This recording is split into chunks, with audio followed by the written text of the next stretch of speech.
Ma sicuramente io sono una delirante, tutti a Calcata siamo deliranti, non ho nessuna pretesa.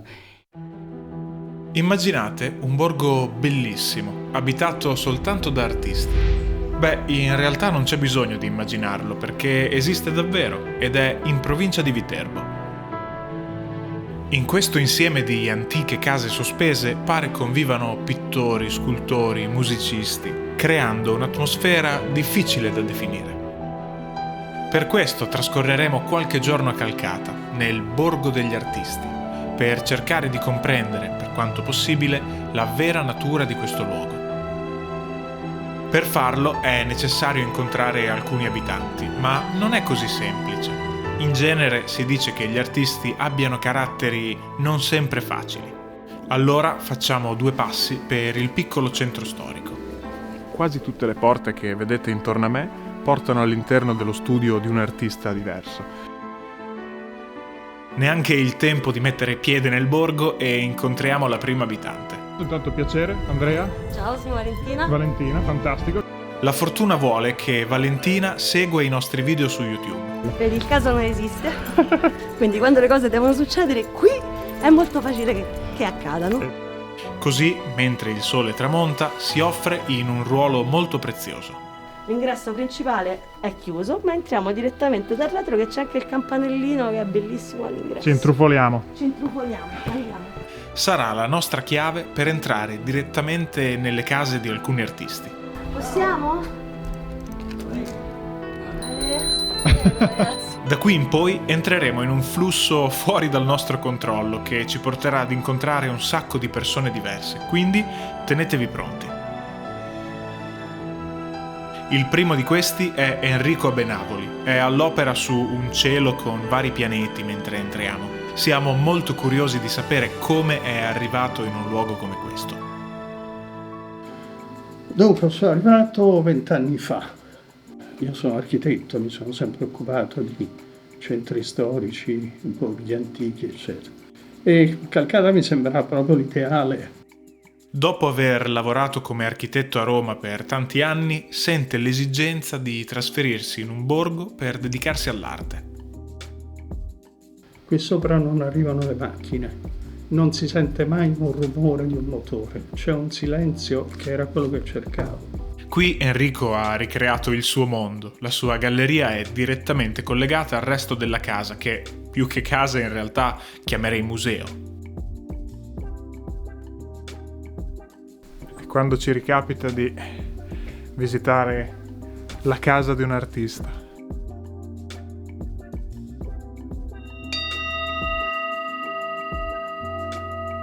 Ci mostra i suoi oggetti raccolti nei suoi tanti viaggi tra Nord Africa e Medio Oriente. Quando un fulmine cade sulla sabbia, la fonde, e questa è praticamente sabbia fusa che si è risolidificata.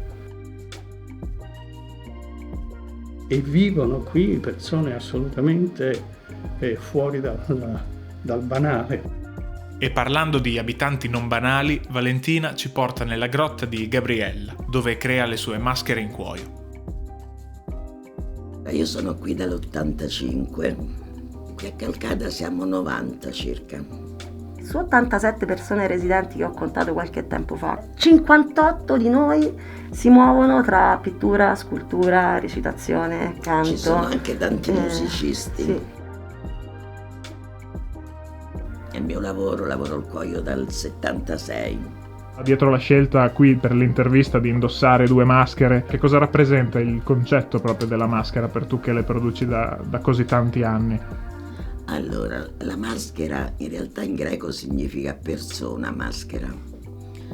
Quindi è un'altra persona. Quando la fai tu stai facendo un'altra persona. Questa che indosso è la maschera della pace, logicamente è fatta con questo senso, no? Ma la gente spesso diciamo che si maschera pure senza bisogno di maschera.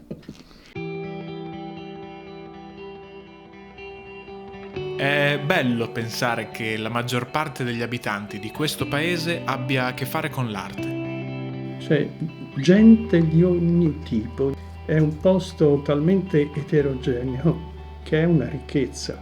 Una prova di questa diversità ci viene subito data dall'ingresso inaspettato di Andrea. Si percepisce poi la natura di Calcata in queste piccole cose, ovvero il maestro Andrea che entra in questo momento mentre siamo qui. Maestro di una tecnica di canto che non avevo mai sentito dal vivo, il canto armonico.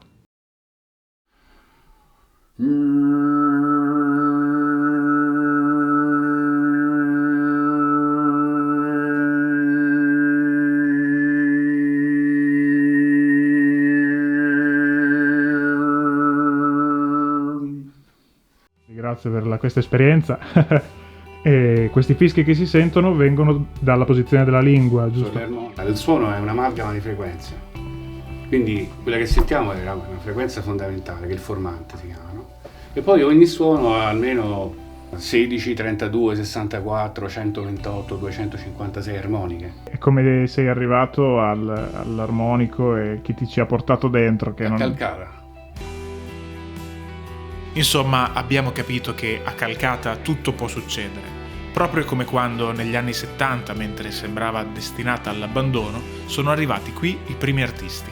Perché in realtà è un posto che è stato riabitato. In generale siamo tutte persone che vengono da varie parti del mondo. Americani, tedeschi, belgi, sì. Italia del nord, Italia del sud. Noi queste differenze le abbiamo superate. Uno dei primissimi artefici di questo risorgimento è stato Costantino Morosin. Abbiamo ottenuto un appuntamento con lui per la mattina seguente. Poi di sera Calcata diventa un luogo magico perché si accendono tutte queste luci molto calde sulle pareti degli edifici e cambia completamente l'atmosfera.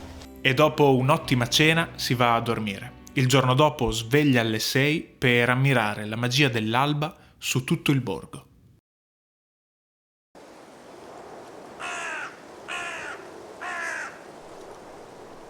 Al posto dell'alba troviamo una nebbia da fare invidia alla pianura padana.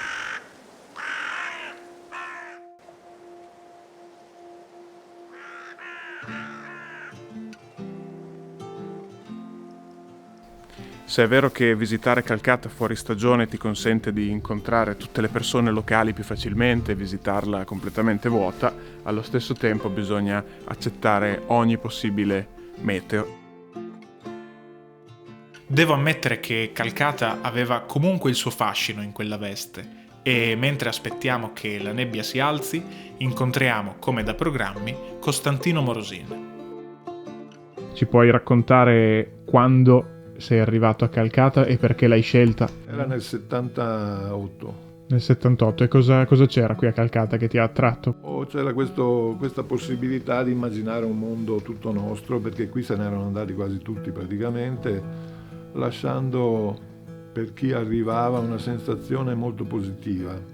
Si sentiva che la storia ancora viveva e un fuoco che non era ancora spento, insomma, ecco. E che è fondamentale, perché adesso praticamente la globalità ci spinge, insomma, ci fa rimbalzare. Ecco. Qui allora c'è stato un grande momento di libertà e di originalità, cioè, e di aggregazione.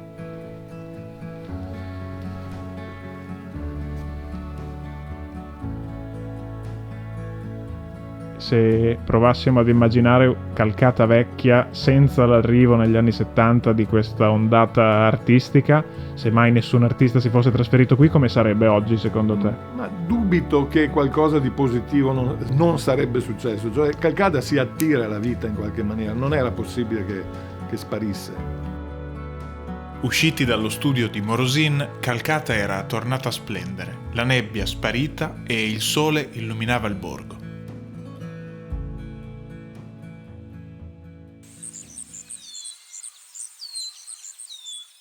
E prima di continuare volevo ringraziare A-Rap per aver sostenuto questo viaggio. Si tratta della borraccia che dà sapore all'acqua solo attraverso l'odore. Vi spiego meglio. Vi basta riempirla d'acqua, inserire il pod e potete scegliere tra un sacco di gusti diversi, io ad esempio sto usando quello alla pesca, infine alzare il pod e bere senza inclinare la borraccia. C'è un meccanismo scientifico interessante dietro, cioè l'aria profumata del pod, che è inalata dalla bocca e poi espulsa dal naso, darà la sensazione di sapore, anche se in realtà si sta bevendo acqua pura. L'aspetto che ho apprezzato di questo prodotto è che grazie a tutti questi sapori diversi si è incentivati a bere molta più acqua, sostituendola alle tante bibite dei supermercati piene di zuccheri o aromi artificiali. Insomma, se state cercando un'idea regalo per Natale, questa può essere la soluzione. Vi lascio in descrizione il link con tutte le offerte e, usando il codice ThePillow, otterrete il 10% di sconto su tutto il resto. A quel punto il borgo era diventato magico e c'era un'ultima artista che volevamo assolutamente incontrare. Grazie. Permesso. Wow.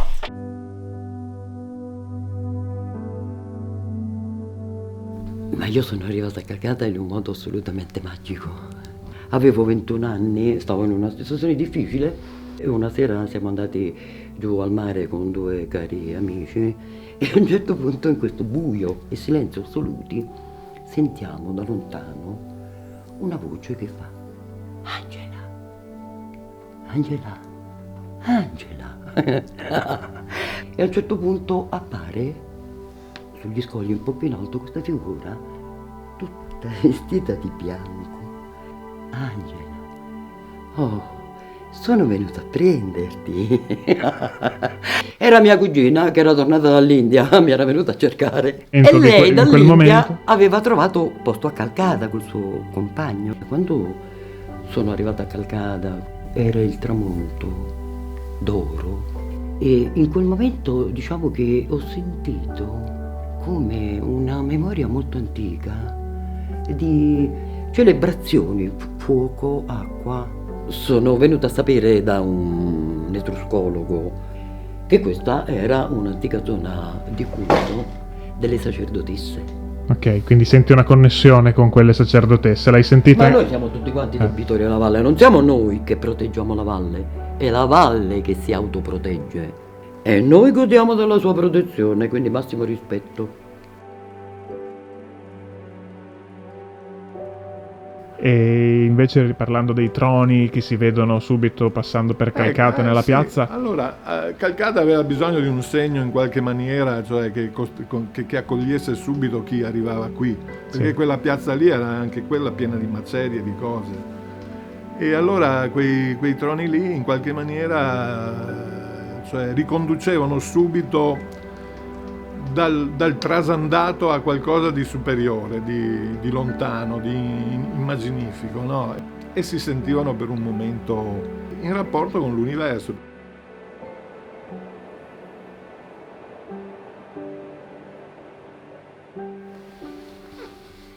Guardando un artista all'opera avevo la sensazione di partecipare ad un momento intimo, come un genitore alle prese con il figlio. A 15 anni mi hanno diagnosticato la lotosclerosi, che è una malattia progressiva delle ossa interne dell'orecchio, che conduce alla sordità. Sicuramente avevo difficoltà quando stavo con gli amici, no? Perché non è che non capivo bene i discorsi. Che cosa facevo? Mi mettevo a disegnare, capisci? Quindi è stato un modo assoluto per anche interagire. Okay. Ho fatto l'intervento, sono successe tante cose con le orecchie, porto gli apparecchi acustici adesso, no? Ma se io avessi detto, oh mio Dio, sono sorda, oh Madonna, perché a me? Oh Dio, non mi posso relazionare, mi pigliano per stupida, ma chi è che se la pigliava un saccoccio? Io. Tu sei il mio corpo. Io sono albergata in te, ok? Quindi tu un pochino, devi fare come dico io. Angela, come se ci conoscessimo da tempo, ha portato da subito la conversazione su temi importanti. Beh, non ci siamo certo tirati indietro. E questa visione del corpo così come un accessorio, come un'abitazione in cui albergare, tipica del pensiero orientale buddista, ad esempio, tu ti ritrovi in questo modo di pensare, quindi. Assolutamente. La vera entità delle cose è invisibile. La vera realtà è invisibile. Quindi io fondamentalmente penso che noi siamo eterni, ci incarniamo per fare questa stratosferica esperienza sensoriale che altrimenti non facciamo mai. ecco perché non dobbiamo demonizzare la materia, ma trovare e vedere lo spirito dentro la materia. Non c'è nessuna scissione tra spirito e materia, dice o sei spirituale o sei materiale. Ma che cosa dici? Tutto è spirito.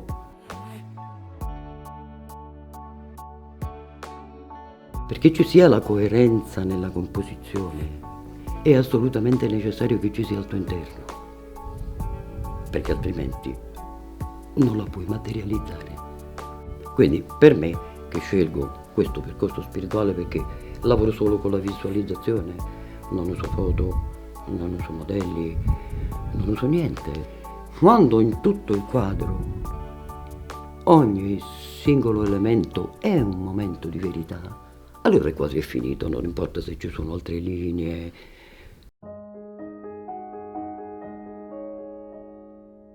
E questo fatto di prendere le tue immagini da una visualizzazione, pensi che quindi l'artista sia in grado di creare nel vero senso della parola, cioè creare dal nulla, o tutto viene da un qualcosa di preso da altre parti, dall'esterno, è semplicemente un rimescolare carte che non ha creato realmente lui, non so come dire.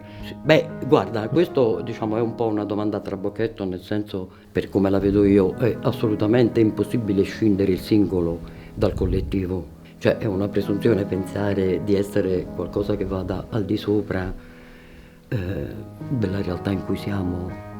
Dire di non aver preso e di creare così dal nulla, da quale nulla, il nulla non esiste. Come vedi i giovani oggi, e almeno se ti è capitato di avere a che fare con alcuni di questi?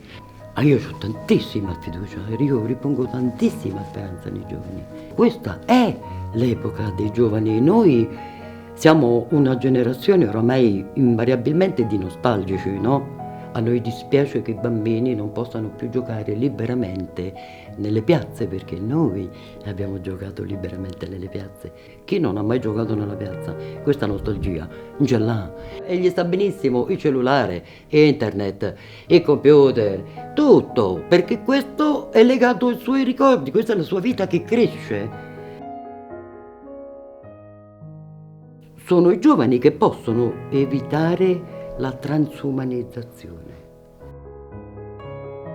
Voi siete quelli che potete non far perdere a mio nipote l'umanità. E queste sono state le nostre 48 ore a Calcata, una tappa significativa della nostra ricerca di prospettive diverse.